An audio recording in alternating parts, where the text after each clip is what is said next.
On this week's episode of Local Matters, we head to Moonrise Cinema for PopuPACTV, tell you how you can get involved with MassDOT's transportation plan on Snapshot, talk to Plymouth Pride President Nicole O'Brien, and highlight what's happening in our South Shore towns. I'm Elizabeth Shanahan-Jewett. Let's get started.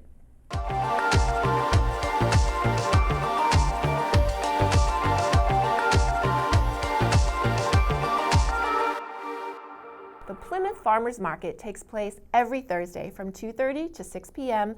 on the beautiful grassy field at Plymouth Patuxent. It is not only a fantastic way to get your locally sourced food, plants, honey, and more, but to see friends, enjoy music, and spend the afternoon.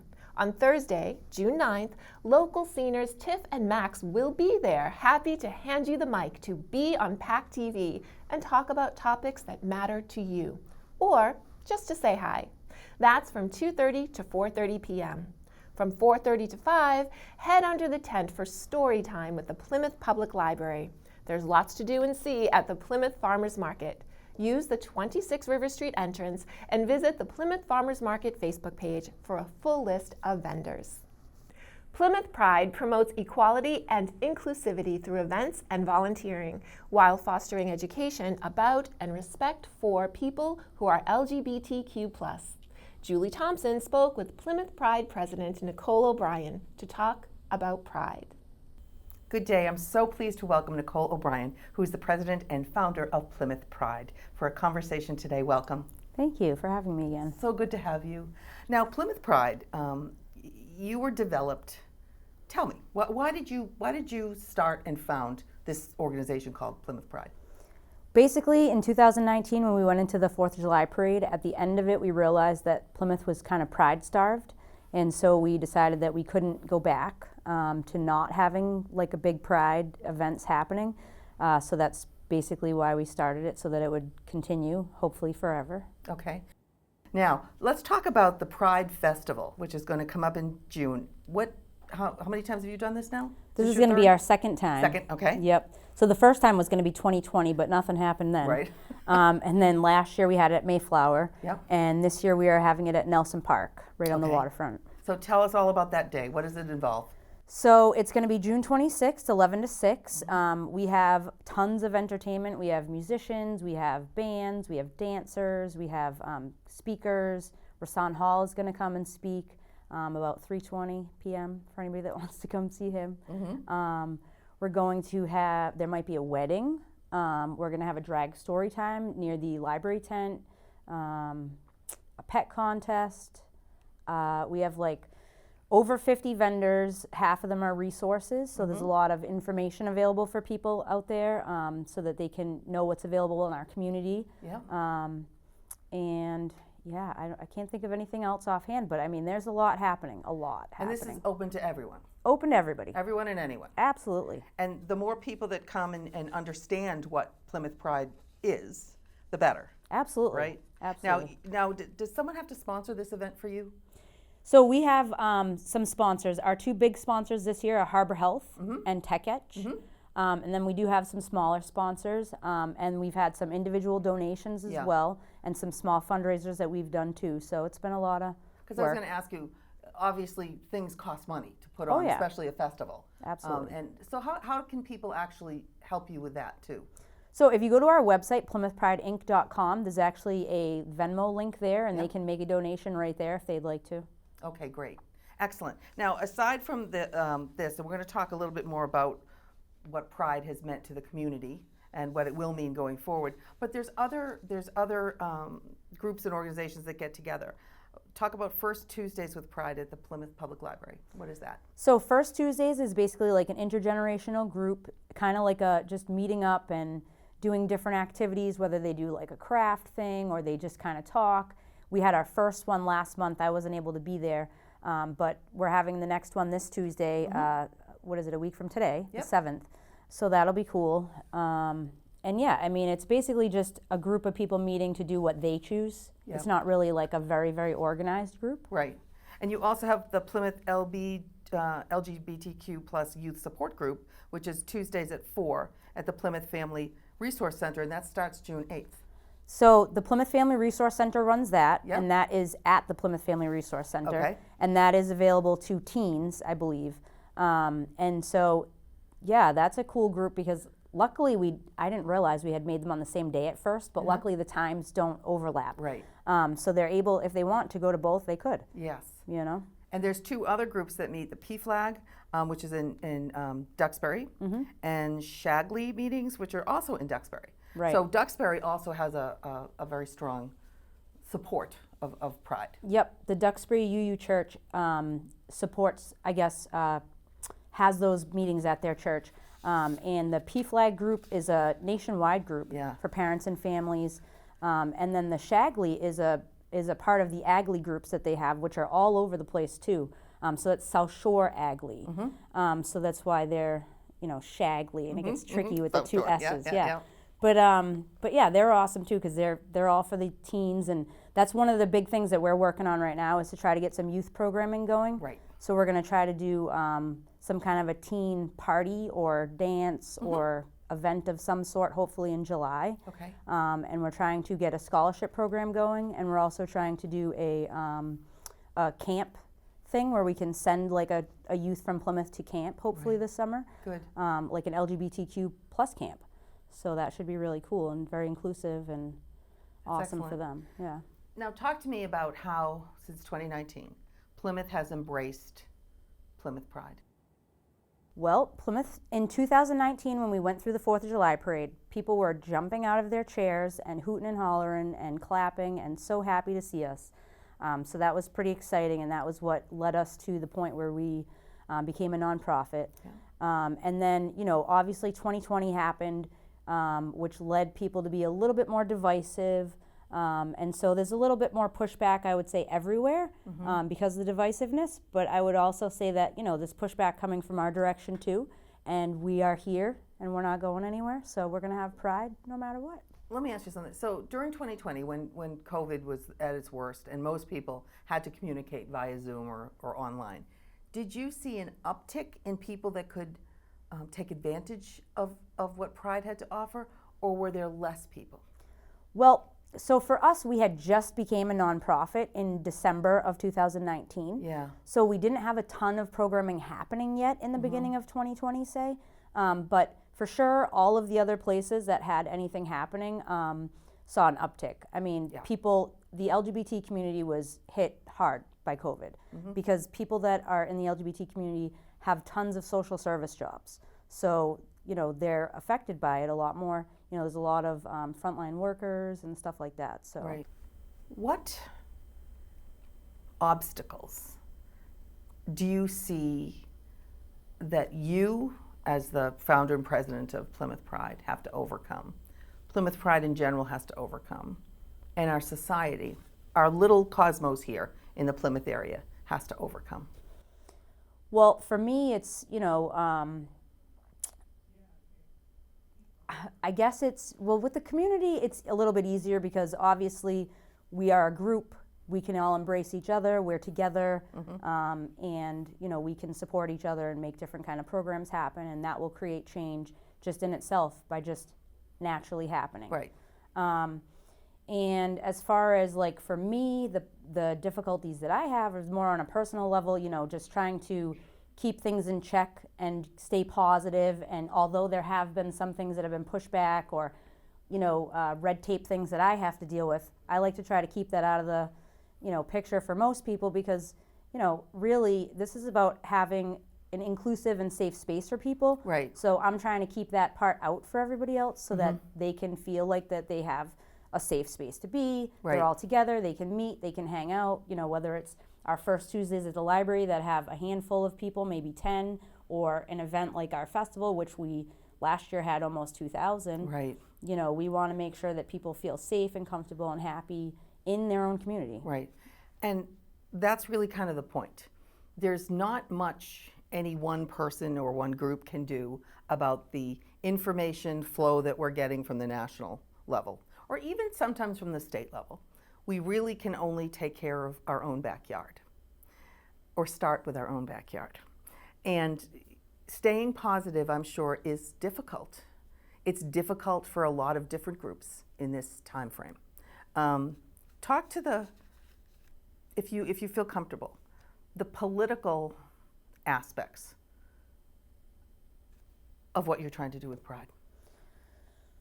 I mean, when we started in 2019, 2020 hadn't really happened yet. Obviously, there were still political things going on, but I think that there was this vision of a really moving forward dramatically at that time, and I think that 2020 kind of put it in perspective for people more to realize, like, oh no, there's, you know, a lot of progress, but there still could be more progress. So I think that, you know, there's definitely been some changes to what we intended originally and what 2020 has changed for us, and for everybody, really. Right. So, you know, we're hoping to just keep on moving forward, like I said, and keep things positive and keep on making our events happen. And, you know, there's only so much that we can do individually, but as a group, we can make a much bigger difference. Right. So, you know, if people want to go to our website, PlymouthPrideInc.com, they can join, they can be a volunteer, they can be a sponsor, they can donate. They can perform. Perform. They can just come to Pride and support the people that are there. So there's so many different ways that people can participate and keep this moving forward, you know. And do you ever get to interact with the school departments or the school systems? Are you ever asked to talk to them or to consult with them on any of these issues that you're seeing, especially with the youth? So we haven't really met with them much or had any consultations really, because we really are just kind of starting out. I mean, it's been 2 years now of, I would say it's really been more like 1 year of us really, really actively being able to do what we want to do, or start doing what we want to do. We are still a baby when it comes to all the prides. We don't really, you know, we don't have that much experience. Do you think that would be helpful? Do you think the school systems in general understand the pressures and the problems that the LGBTQ plus community go through? So I think it school depends. Years? I think it depends on what kind of staff they have at each school individually, what the leadership feels like, what the student body is like. I think it probably depends on a lot of things. But for instance, tomorrow morning we're having our flag raising at the town hall, and MAP Academy is bringing their whole LGBTQ club as a field trip to the flag raising, and they're going to speak. So we do have some interaction within the schools. MAP Academy is an outside the box kind of school, so it makes sense that we would, you know, work with them first. Sure. But hopefully, you know, Plymouth North, Plymouth South, Silver Lake, all the other schools around here, we would love to work with them, with the kids, you know. And that's one of the big things, is that we want to make that youth event happen in July, because a lot of kids we heard from weren't able to go to Youth Pride in Boston. It's far for them. Sure, you know, of a course lot of it them is. don't have a license. Yeah, you know, right. so. So that's one thing you're working on. Yeah. Okay. Yeah. How close are you to getting that scheduled? Pretty close, pretty Okay. easy. I'm waiting for tomorrow to get a lot of feedback from the kids, to be honest with you. Okay, excellent. Anything else you want to put out there during this interview? There's so much happening at that festival. It's hard to pick one thing, but I mean, really, I would say the funnest things that are going to be happening that day are going to be the pet contest, the drag story time. Obviously, all the performers all day are going to be awesome. We have a bunch of dance troupes that are coming. We have a performance group that's coming. So there should be tons and tons of amazing stuff happening that day. So I would just say, everybody come out, tell your friends, bring your family, bring everybody. And what day and time is that? It is June 26th, 11 to 6 at Nelson Park in Plymouth. Okay, great. Thank you as always. Thank you so much. And I'm for sure we'll having talk to you again. Thanks. To get involved and learn more, visit PlymouthPrideInc.com. The Trustees of Reservations is on the ground in more than 100 locations in Massachusetts, protecting our special places of ecological, scenic, and historic importance. They also offer a wide range of creative programs to share expertise and engage people in nature. On Monday, June 27th from 6:30 to 7:30 p.m., join the trustees in the resource room at the Duxbury Free Library for Take a Hike. They'll talk about the joys and benefits of hiking and give recommendations on where to go for hikes around the Bay State. They'll also talk about the Hike Trustees Program, their free monthly challenge to explore trustees' properties. Learn more and register via the Duxbury Free Library website. Babysitting is one of the first jobs a tween or teen can have, but is one of enormous responsibility. 4-H, together with the Pembroke Public Library, is offering a full-day babysitting workshop on Saturday, June 11th from 9:30 to 3 p.m. Designed for ages 11 through 18, training will include child growth and development, the care and safety of children, ideas for kid-appropriate crafts and activities, and basic first aid. Held in the meeting room at the Pembroke Public Library, future sitters will receive a 4-H certificate of completion, a babysitter handbook, and all the skills they'll need to begin the responsible journey of caring for little ones. Visit the library website to register. Moonrise Cinema in Plymouth, right on the Kingston line, offers drive-in movies, live music, and local events. Local sceners Tiff, Max, and Matt headed out to Moonrise for PopuPACTV. Check it out.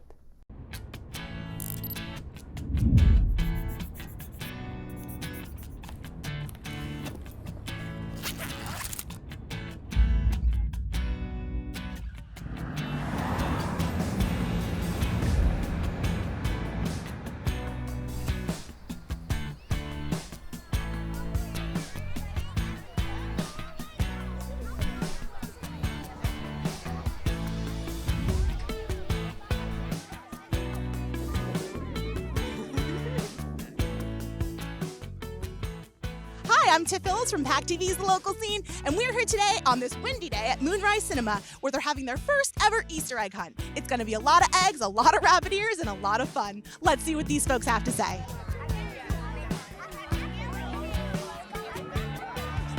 What's your favorite Easter candy? My favorite Easter candy is Peeps. What's your favorite Easter candy?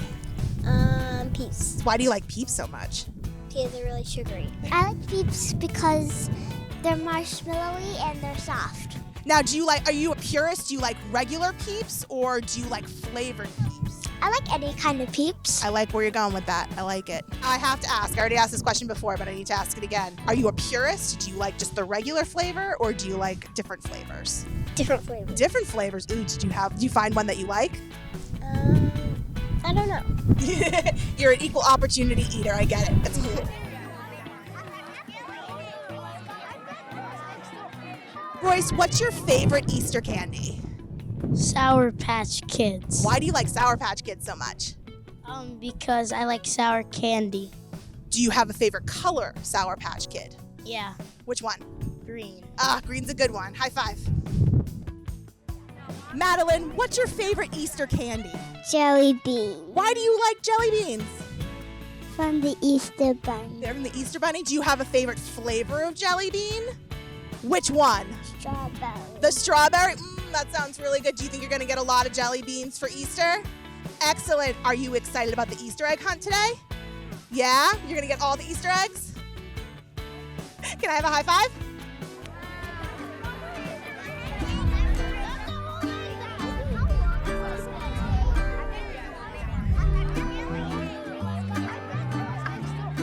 What do you guys love about Easter? I love about Easter is baking Easter bunny cakes. I like the arts and crafts. I like Easter because it's sunny out and I like doing sports.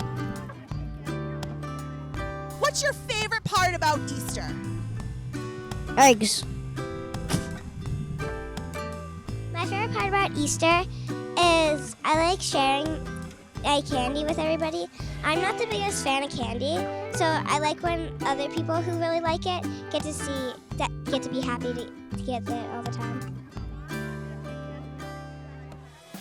Hi, Taylor. Are you excited about the Easter egg hunt? Yeah. What makes you so excited?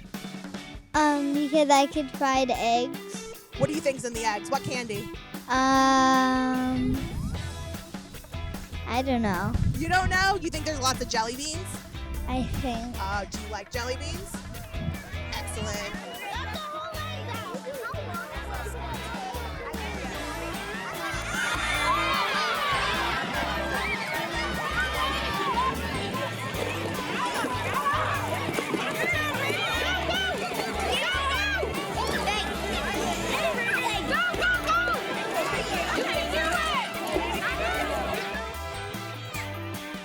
what do you love about spring?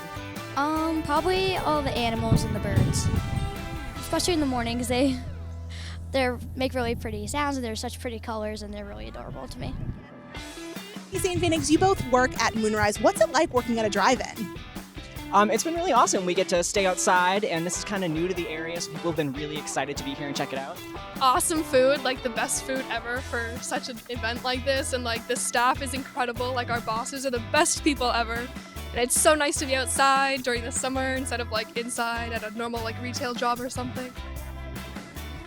Bonnie, are you excited about Easter? Can I get a hug? Happy Easter! It's been a great day here at the Easter egg hunt. We want to thank Moonrise Cinemas for having us here today. Make sure to check out Facebook, Instagram, and Twitter for upcoming pop-up PACTV events. And make sure to check out our YouTube channel for more on what's good and what's good to know. From all of us at PACTV's The Local Scene, we thank you for watching. We'll see you next time. That was great. Thank you. Kingston Public Library's Music at the Library series continues with the Hampton Trio on Saturday, June 18th at 2 p.m. Made up of classical guitarist Beverly Davis, mandolin player Mark M. Davis, and tenor mandolin player Robert Margot, the trio will perform romantic, classical, and contemporary music. The Hampton Trio has appeared in music festivals all over the U.S., in Portugal, Spain, Germany, and the Netherlands. The library closes at 2 on Saturdays, but will remain open for this performance, which is free and sponsored by the Kingston Public Library Foundation. Visit the KPL website to learn more. The Duxbury Free Library invites you for some family fun at the popular Drag Queen Story Hour on Saturday, June 25th from 4 to 5 p.m. Children will enjoy a story time led by special guests, 2 local drag queen artists. This super fun program promotes self-acceptance, builds empathy, and is a place for kids to celebrate, dance, and just be themselves. This program takes place in the Merry Room and is part of the library's Growing Together Equity and Allyship Initiative. Visit the library's website to learn more. The Plymouth Center for Active Living offers so much in the form of programs, fellowship, and support for seniors. And now they've made it easier for you to get there. Join PCAL on Friday, June 10th at 10 a.m. for the ribbon cutting and launch of the PCAL Express, an exciting new initiative providing free transportation to and from Plymouth Center for Active Living. In an innovative partnership, PCAL, GATRA, and TPP got together so you can get together more easily. There will be refreshments and tech support for app users. Space is limited, so RSVP today by calling 508-830-4230. The Pembroke Council on Aging welcomes warmer weather with their free monthly summer Monday night music series. On June 27th, you'll enjoy the Play It Again Band for the full hour of 5:30 to 6:30 p.m. July 18th's concert features the music of Tom Madden, and musician Bill Burke will round out the summer series on August 15th. There will be light refreshments too, and the program is free. Please call 781-294-8220 to register. Next up is Keith Hughes with an all-new Snapshot. Welcome to Snapshot, where we take a local look at the government stories that you may have missed.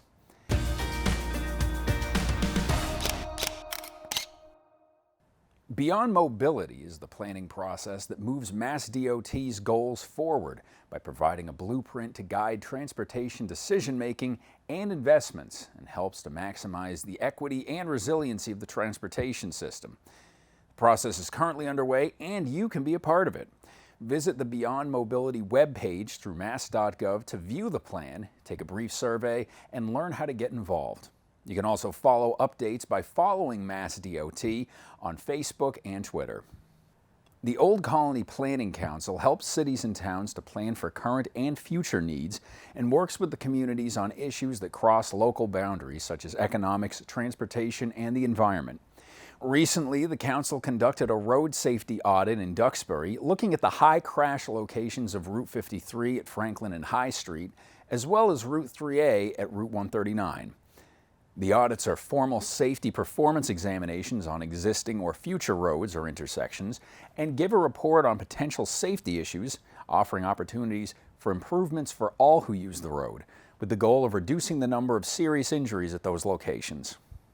Recently, Plymouth County was selected as a 2022 Achievement Award winner from the National Association of Counties for their administration of the CARES program.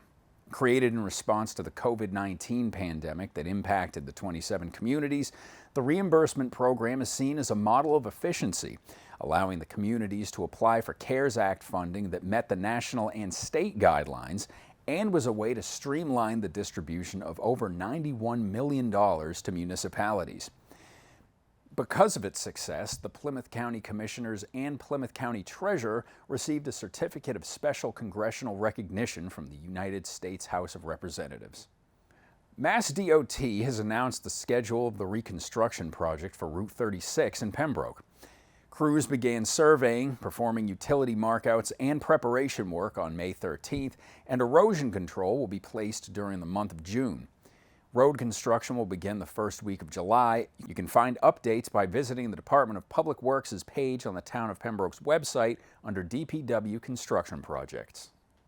Pembroke residents have a new way to hear what's happening in town.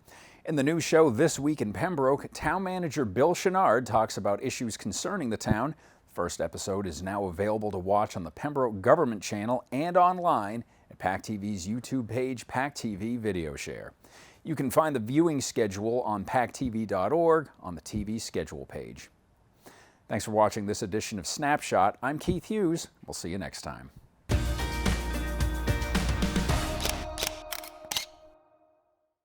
Thank you, Keith, and thank you for watching this episode of Local Matters. For more of what's good and good to know in our community, like and follow us on YouTube and social media at the local scene of PACTV. From all of us at PACTV and the local scene, have a happy and safe week. We'll see you next time.